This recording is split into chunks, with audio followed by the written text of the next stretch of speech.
Не престануваат реакциите на граѓаните околу изградбата на кружните текови кај автобуската станица и кај шумското стопанство Согово, особено сега во ситуација кога се изведуваат градежните работи и кога поради тоа се одбива изменет сообраќај по алтернативни патишта. Едни дипломатски велат дека се што се гради е добро.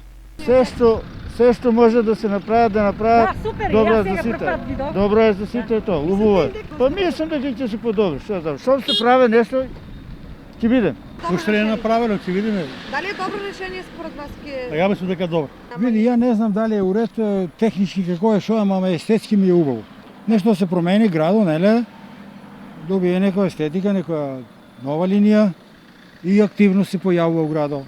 Па се што се направи добро да се направи, да се растерете сообраќајот и посигурност има. Да и там личе китки, ово, оно, зеленило малку. Па, убаво е. Тие што критикуваат никако не сакаат пред камера да го споделат своето мислење пред јавноста, бидејќи, како што велат, од каде знаеме кој што може да ни направи, па сепак коментираат дека е нелогично кружното изместување на сообраќајот и неговото успорување преку создавање на долги колони. Наместо побрзо да се стигне од автобуската до сегашен пейпермил, односно старата фабрика за хартија, сега со многу вртење и задржување по кружните текови, на возачите им треба подолго време да ја поминат истата дестинација. Особено ќе биде интересно во зимски услови кога ќе има снег и поледици. Ќе биде навистина забавно да се гледа како се одвива сообраќајот на булевар долг неколку стотини метри, усложнет со 5-6 кружни тека.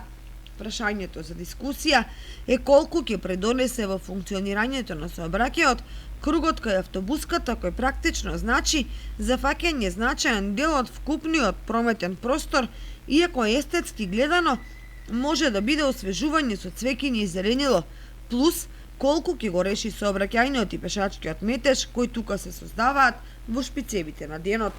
Како и да е, Кочани ќе ги добие кружните текови, а дали тие ќе го растоварат или оптоварат сообраќајот во централното градско подрачје, ќе покаже времето, кога веќе стручњаците од оваа сфера не се произнесуваат во јавноста.